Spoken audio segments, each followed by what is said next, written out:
샬롬. 하나님께서 오늘도 여러분들과 함께 하시고 여러분들의 모든 행사를 도우시고 붙들어 주시기를 바랍니다. 오늘 하나님께서 우리에게 주시는 말씀은 사사기서 4장 1절에서 10절까지는 말씀입니다. 선교학에서 가장 중요하게 쓰이는 말이 있습니다. 그것은 바로 미시오 데이라고 하는 말입니다.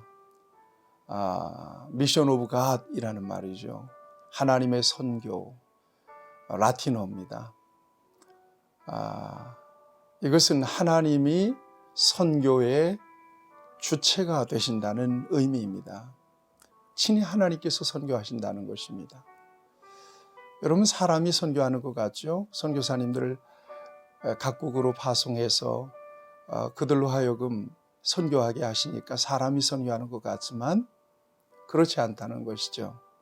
그러면 선교사님들은 누구냐? 하나님의 동력자죠. 하나님의 도구에 불과한 것입니다. 선교는 하나님이 하신다는 거예요. 선교뿐이겠습니까? 하나님은 역사의 주인 되셔서 친히 역사를 주관하십니다. 필요할 때 하나님께서 사람들을 불러서 쓰시는데 그 사람들은 하나님의 역사의 동력자요, 도구에 불과한 것이죠. 저와 여러분들도 마찬가지입니다.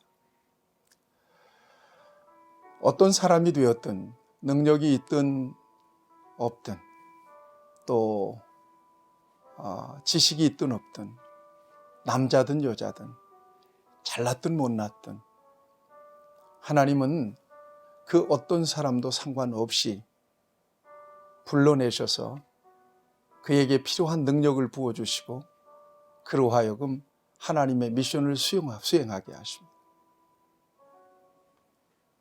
그 사람은 하나님의 능력을 공급받아서 하나님의 역사를 수행하는 사람이 되죠. 하나님의 동력자가 되고 하나님의 도구로 쓰임받게 되는 것이죠. 하나님은 그들을 통해서 하나님의 목적을 이루십니다. 오늘 그 같은 관점에서 오늘 본문 말씀을 좀 조명해 봤으면 좋겠습니다. 이스라엘 백성들이 사사 에훗이 죽고 난 이후에 또다시 악을 행하죠. 사사가 통치하던 18년 동안 얼마나 평화로웠습니까? 그런데 사사가 죽고 나자 다시 타락했습니다. 가나안 종교를 섬기고 바알과 아세라를 섬기고 그리고 가나안 사람들과 섞여서 그 풍습에 그 종교에 동화되어서 하나님을 버리는 것입니다. 이때 하나님은 이스라엘 백성들을 징계하십니다. 가나안 땅에서 이 하솔이라고 하는 지역은 가장 큰 도시입니다. 그 도시의 주권자는 야빈이라고 하는 사람인데 이 하솔 왕 야빈을 일으켜서 이스라엘을 압제합니다. 그의 군대 장관은 시스라라고 하는 사람입니다.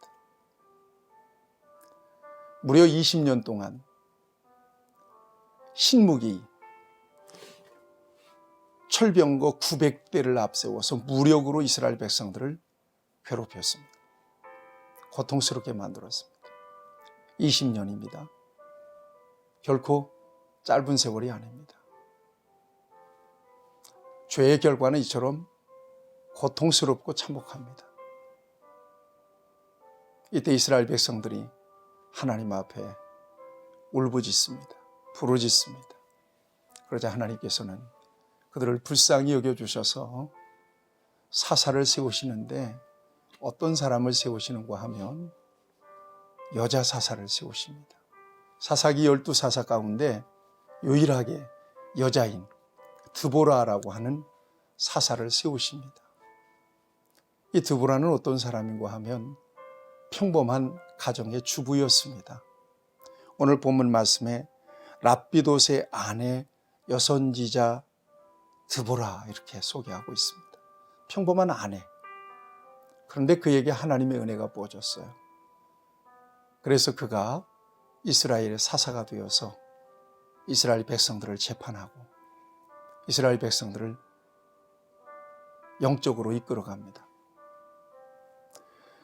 하나님은 이 여사사 드보라를 통해서 이스라엘 백성들을 구원하시기를 원하셨고요.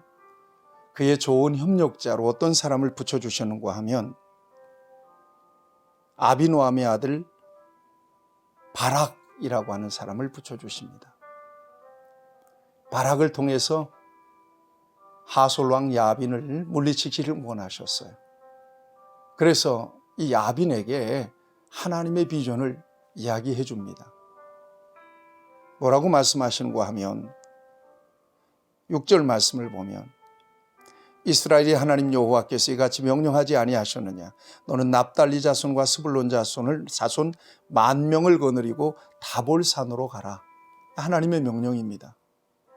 그리고 하나님은 7절에 보면 내가 야빈의 군대 장관 시스라와 그의 병거들과 그의 무리를 기손강으로 이끌어 네게 이르게 하고 그를 네 손에 넘겨주리라 하셨느니라.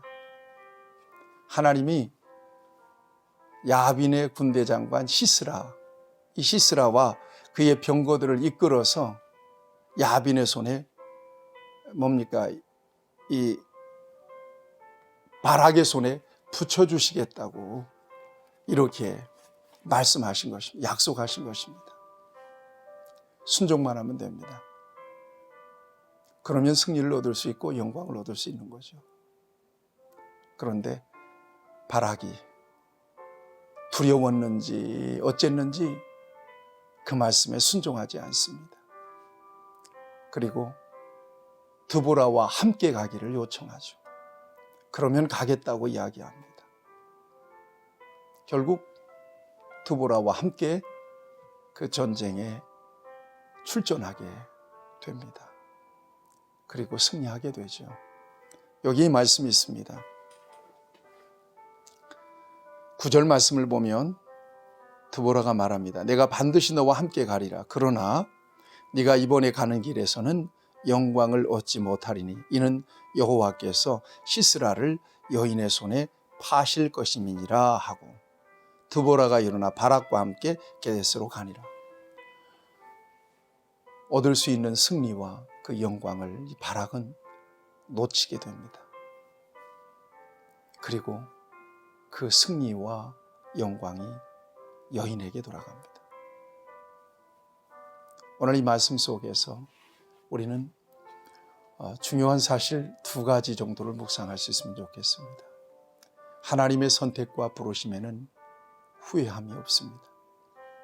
하나님은 지극히 연약한 자들을 불러서 하나님께서 중요하게 여기시는 일을 맡겨주시고 그 일을 감당할 수 있도록 힘과 지혜와 능력과 하나님의 신을 부어주십니다. 그 사람은 하나님의 능력으로 그 같은 역사들을 하나님의 동력자가 되어서 감당하게 되죠. 그러니까 그 사람이 일하는 것이 아니라 그 사람을 통해서 하나님이 일하시는 거죠. 하나님의 일에 그처럼 부름받고 쓰임받게 되는 것은 대단한 축복이고 영광이 아닐 수 없는 겁니다. 기억하십시오. 하나님이 여사사 드보라를 부르셔서 이 같은 놀라운 역사를 그에게 맡겨주셨다면 오늘 저와 여러분들도 연약하기 그지없지만 하나님께서 불러내셔서 소중한 주의 사역을 맡겨주셨습니다. 내가 일하는 것이 아니라 나를 통해서 하나님이 일하신다는 사실을 저와 여러분들이 놓치지 마셔야 될 것입니다. 나 같은 연약한 자를 불러서 하나님의 거룩한 역사를 맡겨주심에 대해서 하나님 앞에 감사하며 하나님의 선하신 뜻에 순종하는 저와 여러분들이 되어야 할 것입니다. 비단 복음에 관련된 일뿐 아닙니다. 하나님을 믿는 저와 여러분들은 무엇을 하든지 그 일은 하나님이 저와 여러분들을 통해서 행하시는 하나님의 일입니다.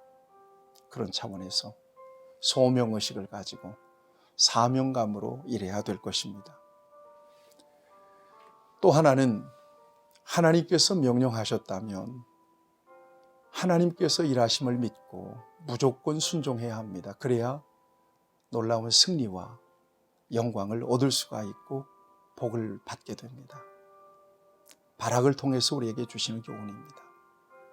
이미 다 준비가 됐습니다. 출전만 하면 하나님이 싸우실 것입니다. 이미 발악에게 시스라를 넘겨주셨습니다. 그들의 병거를 넘겨주신 겁니다.